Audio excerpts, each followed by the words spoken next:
everybody. I hope everyone is really well today. So the topic of this video is constipation clarified, and I'm doing this video because constipation has popped up several times over the last few days talking to clients, and constipation is always something that concerns me. Even if it doesn't concern the client, it will concern me because constipation is a problem. For some people, it's just a way of life and they don't think it's a big deal. For me, I'm like, well, hold on a second. Bowel movements are a huge part of detoxification. If she or he is not having regular bowel movements, then we have impaired detoxification. And that also means that potentially there is a very high likelihood that you're going to be recirculating or reabsorbing toxins and hormones and other crap back through the intestinal lining and into the bloodstream, which is going to contribute to toxic overload. And we know toxic overload can go in many directions. There's a lot of severe outcomes that I don't like to think of when I think of people that have long-term constipation. So I just kind of want to clarify some of the causes and even some of the symptoms of constipation. I mean, we know the obvious symptom of constipation, and that's feeling like stuffy and bunged up and just so uncomfortable around the torso especially. But you also can have these symptoms that there is toxic overload happening, like headaches and migraines, aches in your joints, chronic inflammation, irritability, skin issues are big when it comes to constipation and toxic overload. You will see a lot of skin issues, or the body will react easily to certain substances. So I think watching out for specific symptoms that scream the body's in a state of toxic overload. And then if you do have tendencies towards constipation, like, this is a problem and we need to really address it. And sometimes to address constipation, like, sometimes the best thing is to go for some sort of laxative or use certain molecules in a high dose where we can flush the system just to get that waste out, because it's causing more of a problem being in than it is being out. So, and there is side effects. Just to put this disclaimer in, I'm not recommending that anybody goes and takes loads of laxatives or diuretics to flush their body, or even molecules at a high dose, because there is side effects that can happen that can be quite dangerous. So you need to speak to a health professional before doing anything like that.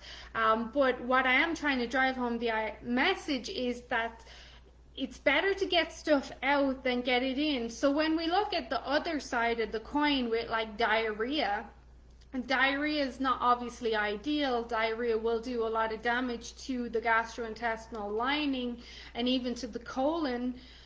But at the same time, at least we're getting the waste out. It's not recirculating. So constipation is a big concern for a lot of people. It has popped up a lot in conversation this week. So, well, this past week. So I really want to kind of go through understanding what will cause constipation. There's a lot of confusion there, and I do blame the health industry on some of this, in thinking most people will think constipation is I'm just not eating enough fiber.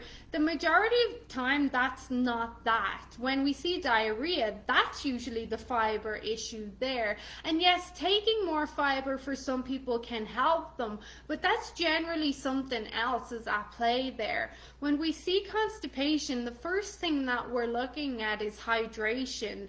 Like, if the bowels are so hard and dry that they're not moving, or even if they're coming out like rabbit pellets, that's dehydration. So that's the first thing I'll always say to people is, well, are you hydrated? And if you are hydrated, Are you keeping the fluids in your body? Are you just hydrating and then running to the bathroom and peeing it out? Because that means the fluids are not staying in your body. They're just coming in one end and out the other. So that's where it's very important that we look at minerals as well, like your electrolytes and minerals. You may have heard me speak many times about the sodium potassium pump and how important it is to keep that working to retain optimal levels of fluids inside and outside the cells. So that would be inside and outside your tissues, whatever the tissues are. We need to keep a balance of hydration there. So the quality of water there is going to be important, making sure you're getting water that has a good mineral profile or has electrolytes, or that you're getting minerals throughout your day. Like, what are the sources of minerals? Well, we have our sea salts. Green vegetables are great for minerals, and unfortunately a lot of society doesn't eat enough green vegetables. Red meat is a good source of minerals as well. Like, even your tubers and your starches, they can be sources of minerals too. There's a lot to understand about constipation, so I'm hoping this is going to help. So definitely hydration is the first thing I'm looking at.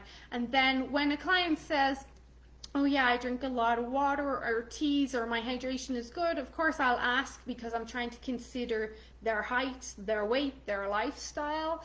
And then if the water is just going through them, they're constantly peeing, maybe I've seen them comment that somewhere, then I'm thinking, okay, how is your minerals? Like, are you getting enough minerals throughout the day? Most of my clients will know how to respond, but if they don't, I'll always clarify for them. So maybe we'd need to bring in some more minerals or electrolytes. The body will tell us if there's a lot of chronic inflammation there. Chronic inflammation will cause constipation, because that chronic inflammation is usually systemic, so it's going right down in through the intestines and the colon. And if you think of, like, the colon is where we get most of our peristalsis. If your colon tube on a good day is like this width, let's say, they usually say it's the width of your fist, but let's say it's this width, then if you've got a lot of systemic inflammation, that colon tube can get so inflamed that it gets so tight that nothing can pass through it because it's too tight. So that can be a big driver of constipation as well, is chronic inflammation, which is systemic, like I mentioned.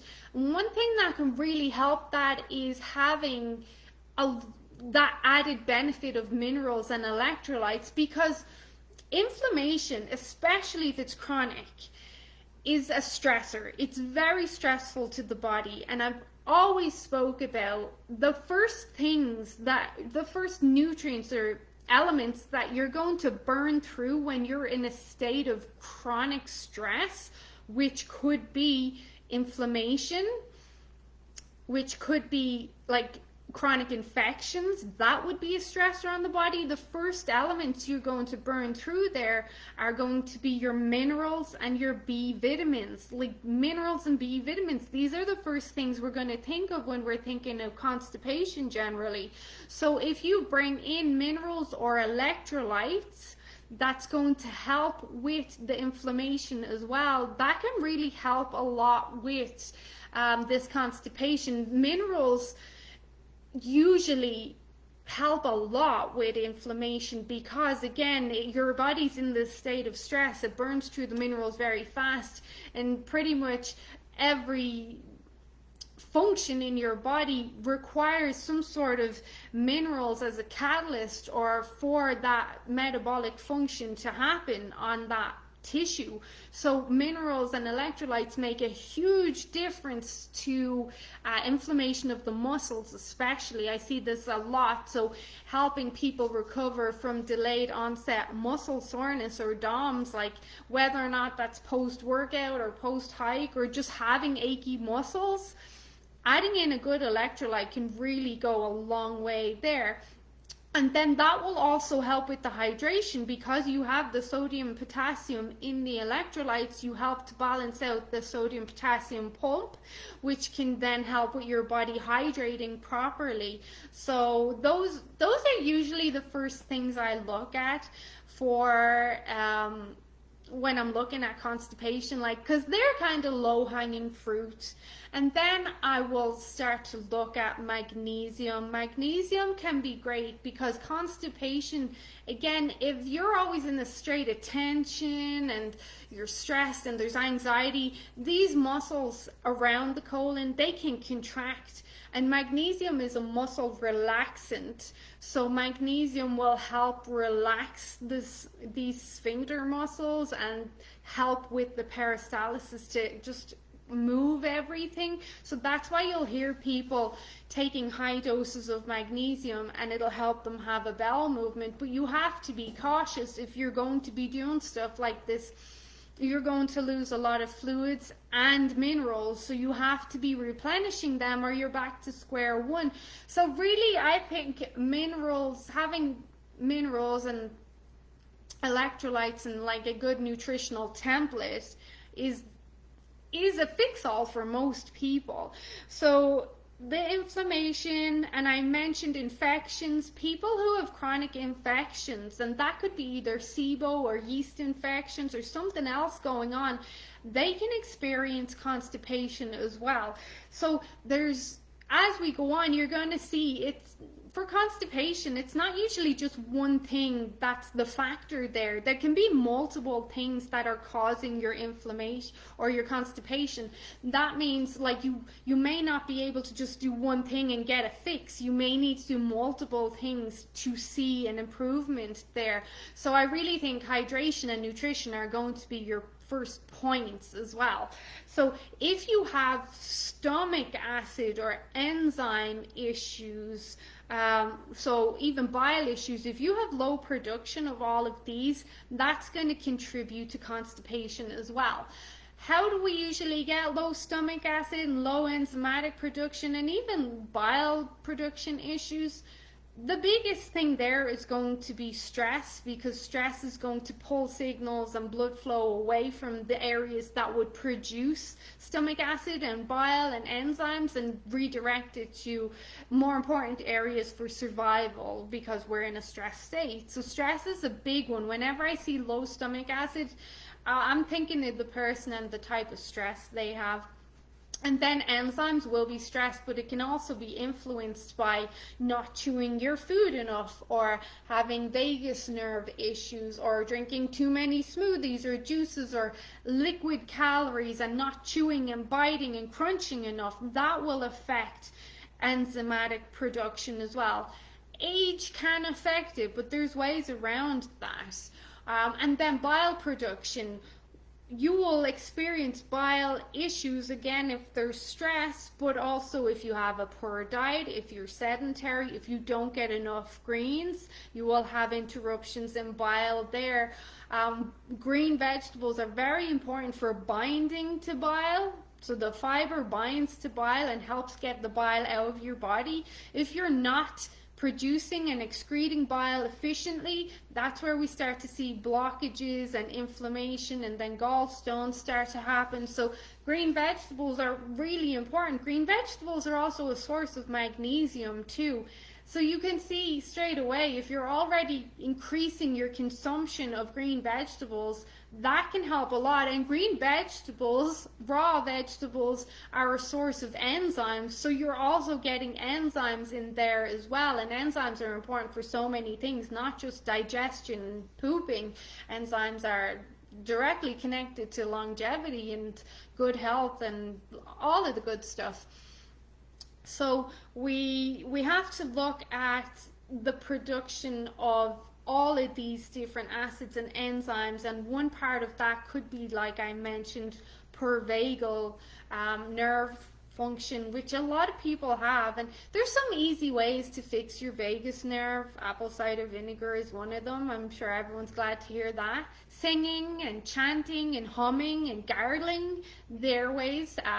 Your bitter, tart, sour foods are ways for activating vagus nerve, and even meditation, because a lot of people will have vagal nerve disruptions due to anxiety and even depression and past traumas. So meditation can be helpful there. Movement helps with the vagus nerve. There's lots of stuff that will help with the vagus nerve. So then I mentioned movement there. A lot of people don't know that a sedentary lifestyle, or if you sit a lot during your day, that can cause constipation, because you're causing the muscles basically in the lower abdomen and pelvic region to not work. And it's a case of use it or lose it. If you're not encouraging these muscles to work, that's going to ripple over into the peristalsis as well that you need for a bowel movement.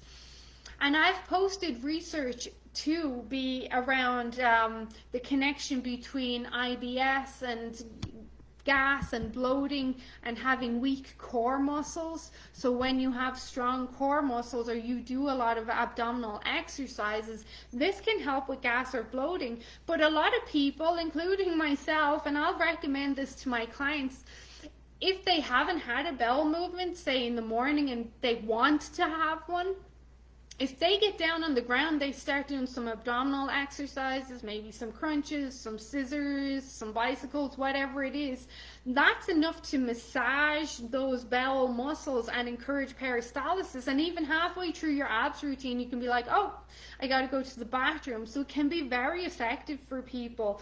And not enough people, in my opinion, do core exercises, and your core is your powerhouse. Like, that's what keeps you strong. And then walking is very beneficial for encouraging healthy bowel movements for many reasons. But again, making the muscles wake up and work and move and be functional. Like, we're supposed to be functional throughout life, which is where the term functional training comes from, is doing exercises and movements that carry over into your life, and they're beneficial not just for now but forever as well. So being sedentary, and not many people can avoid that. Like, maybe you do work in an office, maybe you drive all day viewing houses or something, so you're sitting a lot. But we have to consider all of this. Like I said, when it comes to constipation, there's a lot of triggers here, or things that may be at play. So it's not just the dehydration that I spoke of. It's not just maybe the fiber aspect. There's a lot more. There's also direct connections between low serotonin. So depression and anxiety can cause constipation. Anxiety is usually driven by adrenaline and cortisol, and that can go either way. That can either cause diarrhea or it can cause constipation. Like, really, anxiety could go either way. It really depends on the person. But depression, there is a connection between constipation and having that low serotonin, because serotonin creates or helps encourage peristalsis. So if you have a serotonin deficiency, then you're going to have issues with bowel motility. There was one study that looked at this from Columbia University Irving Medical Center, and this study was dated May 7, 2019, and it's titled "A Moody Gut Often Accompanies Depression." So not just depression, I would say, but also mood swings as well, or feeling low and down because of this kind of lower level of serotonin there. So if you want to read that study, it's quite interesting. Again, it's titled "A Moody Gut Often Accompanies Depression. New study helps explain why." So it's interesting to kind of understand stuff like this. So we have the serotonin. So people, when they start antidepressants, whether they work for you or not, like, I know there's a lot of debate around that right now, it can be helpful for some people. Or just laughing or being more lighthearted throughout your day. Watch more funny movies. Give yourself the boost of serotonin, and that comes to carbs then. Some people will experience constipation if they're not eating enough carbs, because carbs help with serotonin production in the gut too. This is very important. This is an important take home for people. If your bowel movements, if you start a new diet or new health journey or nutritional template and your bowel movements slow down to maybe every second day, sometimes I'm not concerned about that. Obviously, I can't speak for other people's clients, but I can speak for my own. If I know their nutrition is good and I know their calories and macros and everything is where I want it to be, and I'm happy with that, and they're feeling good overall, except their bowel motility is slowed down a bit, sometimes I'm not concerned about that, because I'm like, well, you're eating a lot of really, really good food, and all of that food is being utilized and used through the body. And I can see that because their energy markers are good, their sleep is good, their hormones are good, everything is good. So that tells me like everything you're consuming is being utilized by the body, it's being digested and broken down, and there's not a lot of waste left over. You're using everything you're eating. But if someone like has, say, a Western style diet and they just eat a lot of crap, pun intended, then their body's generally malnutritioned and they have a lot of waste left over, and they will poop regularly because they're just creating a lot of waste. They're not using the food they're eating. So one thing, like, you'll know this is you if during the week your motility slows down and then you have a refeed day and you have some good bowel movements, you know it's because the food during the week that you're eating, you're using most of it and it's not creating a lot of waste. And then when you have the extra refeed, the calories, the carbs, whatever, then you have a bowel movement. Like, it's easier to connect the dots there and say like, this is not a concern to me, and this is why. If that makes sense, hopefully it does. But then, like what I said, if you don't have a good nutritional template and you're not eating a lot of fibrous foods, that can contribute to constipation in the aspect of the bile and the enzymatic stuff. And yet there is kind of, you need to create that bulk. Some people do need to create bulk to get it out. This is very individual, because usually the fiber is most helpful for people with diarrhea to help solidify the bowels. But fiber for others can help if they're not eating a lot. They may feel like if they eat more, then they have that better bowel movement. And that's, I think, where some of the confusion lies for sure. Other things that can cause thyroid issues is slower thyroid. When you have a slow thyroid, it slows everything down. And slow thyroid and adrenal issues will go hand in hand. So if you have adrenal issues but you don't think you have slow thyroid, you probably do. They go hand in hand. They're like twins almost. Like when one goes wrong, the other usually goes wrong. But if you've been diagnosed with hypothyroidism or a slower thyroid, that'll slow everything down, including gut motility. So in that case, like, yeah, that will cause constipation. If you have adrenal fatigue and adrenal issues, that will cause slower motility in some people as well. So they're important considerations to have there. And then also there's the structural aspect of things. You could have IBD, IBS, you could have celiac, diverticulosis. In most people will cause diarrhea, but in some people it can cause constipation, and that usually goes hand in hand with diarrhea.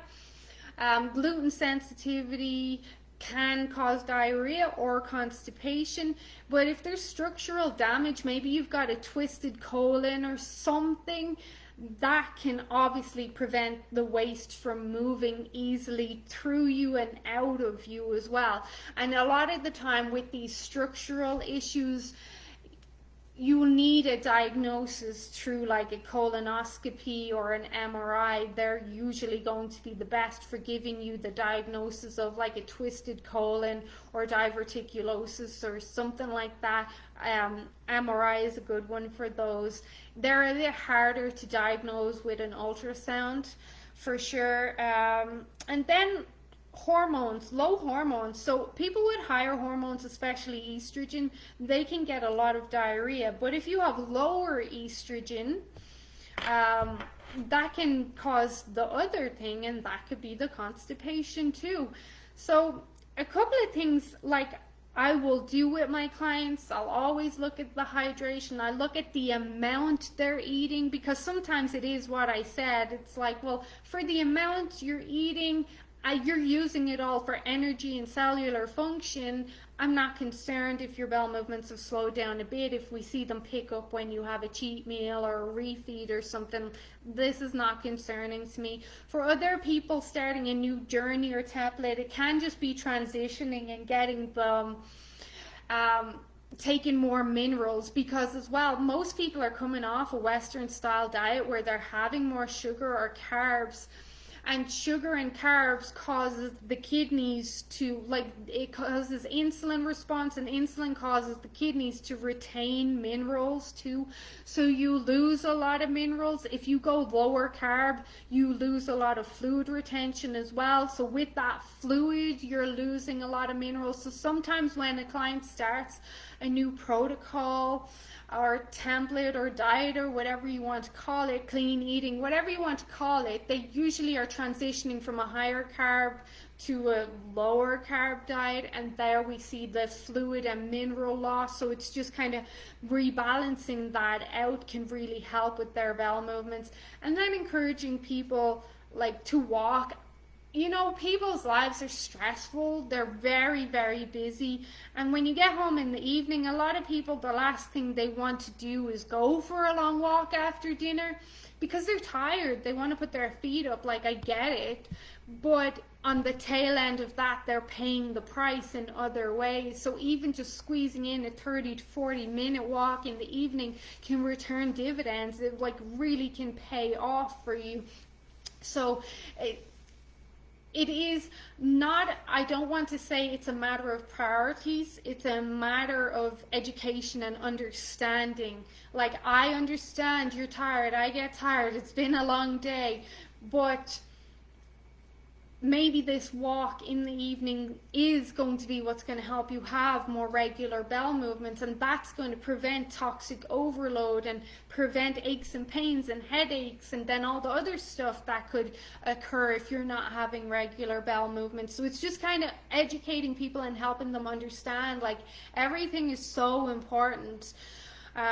And then looking at, like I said, easy ways. How can you boost your serotonin, boost your moods? Could you sing and dance with your kids? Because that's movement.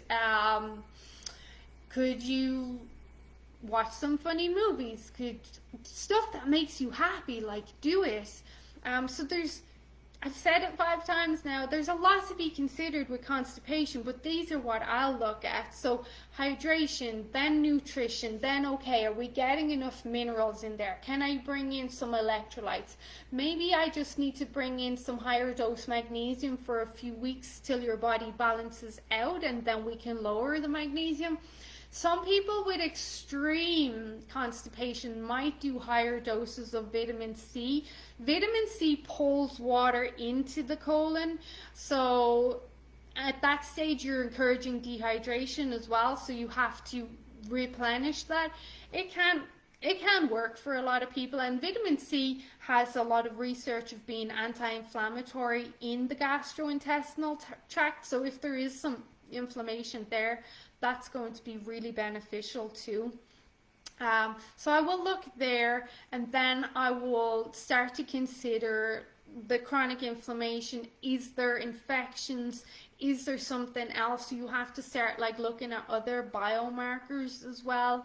One thing I will say, and I mentioned it at the start, and this does concern me, whenever I see skin issues, or if someone consumes something or uses something and they have a reaction pretty fast, maybe they'll flush, maybe they'll break out in a rash or something, that concerns me.